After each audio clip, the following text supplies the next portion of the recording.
Okay, so that was easily the dumbest decision of my entire life.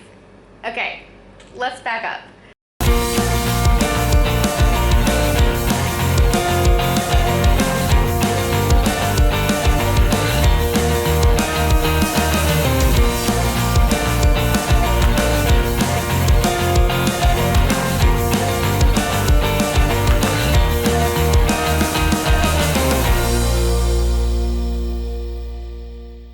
Okay, so we had gotten down to the first beach we went to, which was really cool, for about $5.50, 73,000 their currency. So when we go to leave the beach with the monkey, Crazy monkey. we go on Grab an Uber to order a taxi to come pick us up and take us back up to the hotel. And it was going to be about $10 when it only cost us about $5.50 to get down there. So it's about double the cost of what it normally is. So like, well, maybe if we walk away from the little touristy area a little bit, then it'll drop. Or it's surge pricing right now, so maybe it'll drop if we just give it a little bit of time. So we'll start walking towards the direction we need to go, and then you just pick us up in a little bit. Which we've done several times, and that's usually worked. And it's worked fine. Eventually, it comes down to 75, but unfortunately, nobody's responding. So, No. so since nobody's responding, we finally break down and go ahead and ask a couple of taxi drivers how much they would charge to take us up, and it was going to be like triple. It was going to be $22. That's actually quadruple. Yeah, quadruple.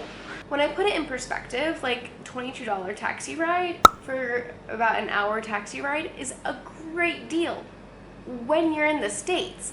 But like, not when you're in Bali, and literally it should be like a fourth of that. So anyways. So a little bit crazy. It's like, no thank you. We tried to haggle them down to, you know, like 100. They weren't basically going any lower. About the same as what we were going to pay Grab or Uber. Like, we'll give you what we pay Grab or Uber. And they actually came back and like, yeah, if you want that little, you need to hire Grab or Uber. And we're like, okay. This is their job, and they're telling us to go towards the competition. So we started walking towards the main road, because we figured maybe by the time we get to the main road, we'll be able to get somebody. And we keep trying on the app, but nobody's picking us up. But at this point, we're walking on the road. There's not a sidewalk, and it's pretty dark, and we are in the jungle. And I just had an experience with a crazy monkey whose fangs were literally this big. I didn't say that yet. Like, I'm not joking. Like, it was that big. 2 huge fangs. It doesn't look like it has it, but then opened his mouth up and he's like, oh my god! So I'm like freaking out. Like, she's jumping at every little noise in the bush. Guys, I was so jumpy. So jumpy. Okay, so then at that point, he was like, well, what do you want to do? And I was like, well, I really do not want to pay $22 for this taxi. So I guess. Like, how far is it to how walk? Far is it to walk? Yeah, it says it's like almost 5K. So it says it's going to take us like an hour to walk. I was like, nope, 5K. I'm not doing that. Not doing it. We So, could run it in 20 minutes. oh no, we couldn't run through that. I'm not running when there's monkeys that see you and start chasing you. So anyways, so we were stuck with, yes, hitchhiking.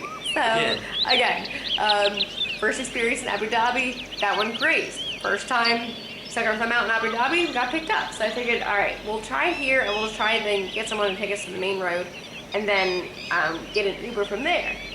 So stuck our thumb out. A bike passed, 4 of the cars passed, no one stopped. I just looked at Peter and I almost started to like crying. Like, I was like, I don't want to hitchhike now. This is not a good idea. I think it's fine. I'm so comfortable with it now. So, I mean, I've never been that scared of it. But anyways. Oh my God, what are you gonna do?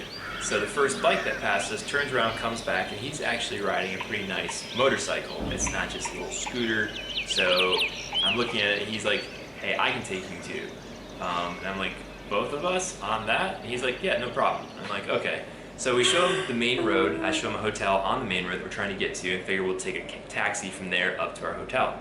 And so he's like, this is where you stay? And we're like, no, we're actually up in Kuta, but we'll get a taxi from there up. He's like, well, I can take you up there.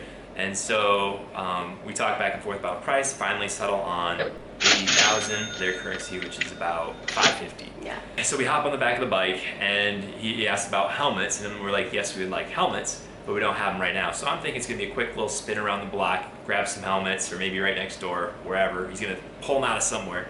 But we go for like a 15-minute ride to, I guess, his place where he's staying. And then he pulls 2 helmets out, one for him, one for Lisa, nothing for me. I'm like, can I have a helmet too? He's like, sorry, no, you don't need one. He's like, you're fine. When I got the helmet and he got the helmet and Peter wasn't getting the helmet, I just had that other fear, like, crap, like, Peter's life is not worth $20 taxi ride. Like, maybe we just should have spent this stinking $20 on a taxi. It's one of those things. It was a little bit of a risk. Was it a little bit crazy? Yeah. Was it a little bit stupid? Maybe, but hey, live life on the edge sometimes. No. Yeah. I like one, but... This is my first time on a motorcycle ever. And we knew that at some point we were going to rent a motorcycle while here. But I had already gone through my head like, okay, I'm gonna wanna wear a jacket. I'm gonna wanna probably wear my sneakers. And we are in flip-flops and I'm wearing my bathing suit and I have no protection. So my feet had to be on top of Peter's feet. Not even a helmet for the first 15 minutes. Granted, it was back roads.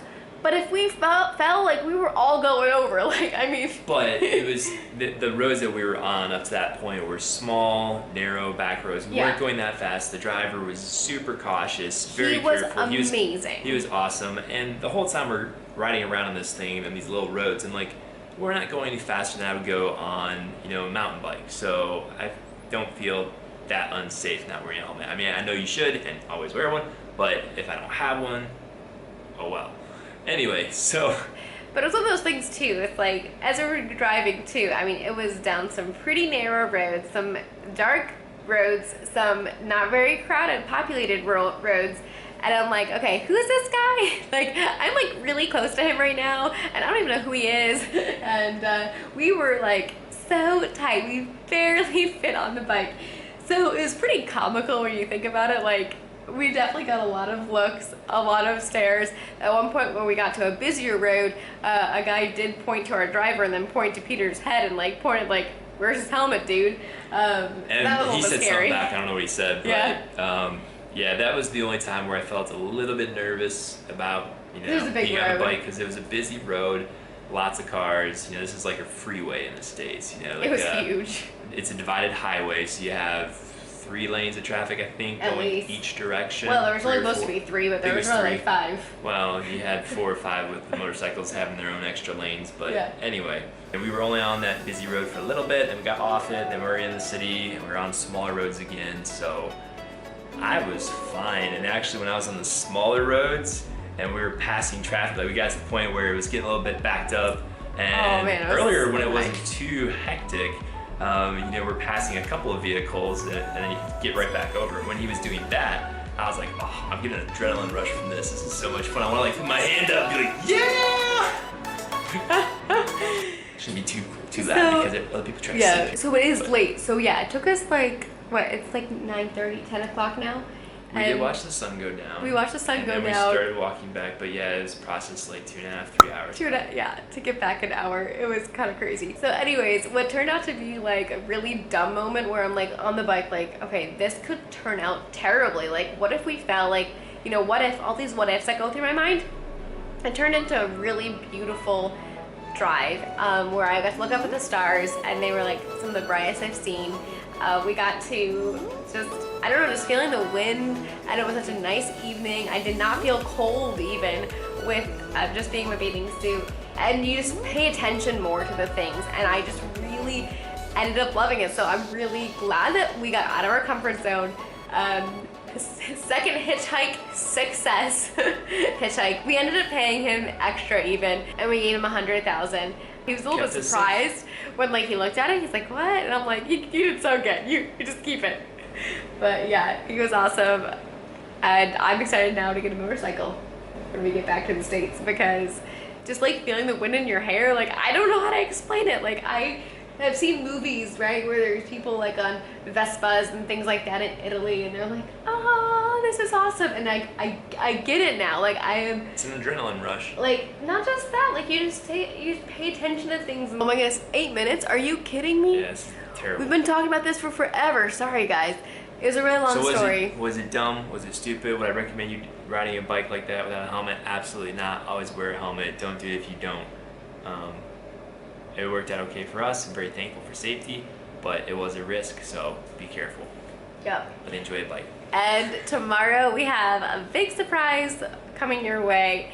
It was a big surprise to us that happened a couple of days ago.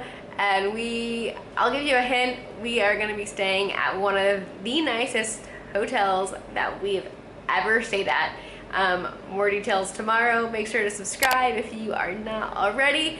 All right, see you in the morning. I love that we can show that travel can be affordable, and it's little decisions like this that kind of take us out of our comfort zone and save us money that turn into like really good decisions. I wouldn't advise doing this.